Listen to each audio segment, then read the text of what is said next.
આટલી બધી ગાયોની સેવા કોણ કરશે? તમારામાં છે તાકાત? હા, નંદ બાબા એનું બધું વ્યવસ્થા કરી દે, નિરણ મોકલાવે, જે કઈ જોઈએ, પણ એની સેવા કરવાની તમારામાં છે તાકાત? મારે તો નથી. ગોર બાબા કહે છે પણ સાંભળ. શું સાંભળે? ગોર બાપાએ વિચાર કર્યો કે હવે આ ભડકાને મારે શાંત તો કરવો પડશે ને. એક ગોર બાબા પણ આવેલા વધાઈ આપવા માટે. નાચતા નાચતા આવ્યા.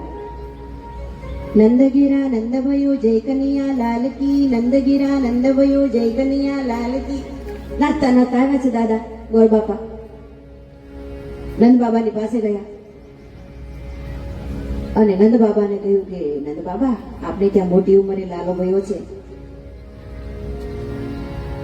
તમને ખબર છે કેમ લાલો ભયો? હું કેટલાય સમયથી ગોપાલ સંતાન ગોપાલના પાઠ કરતો હતો કે અમારા નંદ બાબાને ત્યાં લાલાનો જન્મ થાય, અને એટલે લાલો ભયો. નંદ બાબાએ પગે લાગીને કહ્યું કે હા મહારાજ, આ તમારા જેવો બ્રાહ્મણો વડીલોની કૃપાથી તો એના આશીર્વાદથી તો અમારે ત્યાં મોટી ઉંમરે લાલો ભયો છે. નંદ બાબાએ રાજી થઈ અને આ ગોર બાપાને 1000 ગાયો દાનમાં આપી દીધી. 1000 ગાયો. ગોર બાપા તો ગાયો લઈને નીકળ્યા. ઘેર આવ્યા. હવે એ વખતે ગોરાણીમાં બેડું લઈને જમના જળ ભરવા માટે ગયેલા. આંગણામાં ગાયો બાંધી, બાજુમાં એક વાડો છે, ગૌશાળામાં ગાયો બાંધી, ઓસરીમાં પણ થોડા ખીલા નાખ્યા, ઓરડામાં પણ 1-2 ખીલા નાખ્યા, રસોડામાં પણ 1-8 કિલો નાખ્યો. હવે 1000 ગાયોનો સમાવેશ તો કરવો ને. ચારે બાજુ ગાયો ગાયો ગાયો. ગોરાણીમાં જમના જળ ભરીને આવ્યા.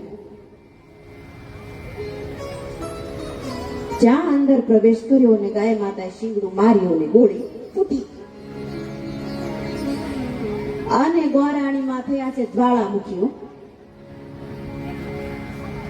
જ્વાળામુખી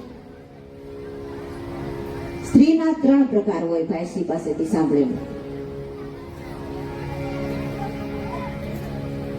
ચંદ્રમુખી, સૂર્યમુખી અને જ્વાળામુખી.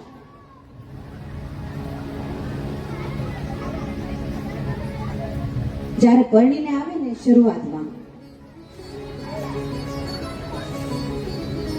ત્યારે ચંદ્રમુખી હોય. થોડો સમય બહુ શીતળ લાગે, પછી ધીમે ધીમે થોડો સમય વીતે, પછી થોડી થોડી તપવા માંડે, એટલે થાય સૂર્યમુખી. સુરત દાદા કેમ જેમ જેમ ઉપર આવે ને તપતા જાય,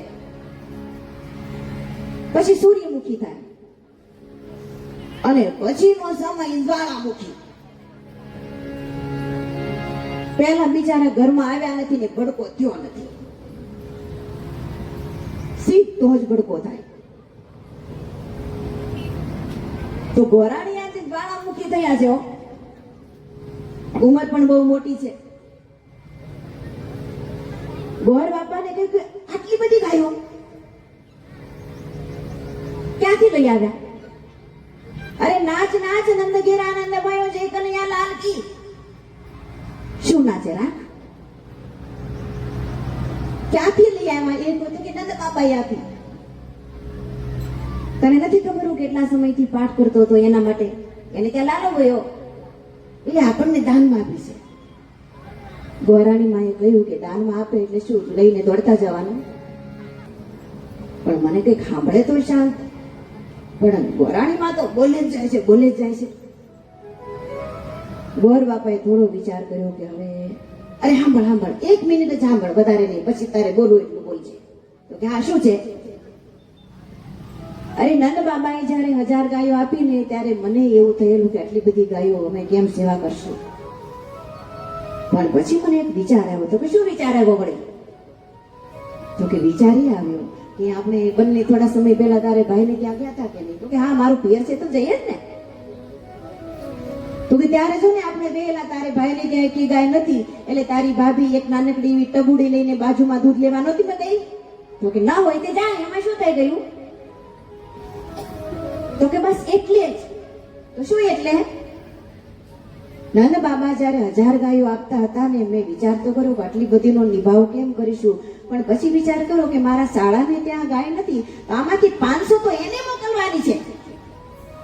ગોરાણીમાં શું કહેતો, જીવનમાં એક તો તમે અક્કલ જેવું કામ કર્યું હો, લ્યો. થોડી જ વારમાં ઠરી ગઈ, એકદમ બરફ બની ગઈ, બળકામાંથી બરફનો ઢગલો થઈ ગયો. જ્યાં ભાઈનું નામ આવે ને ત્યાં બેન પાણી પાણી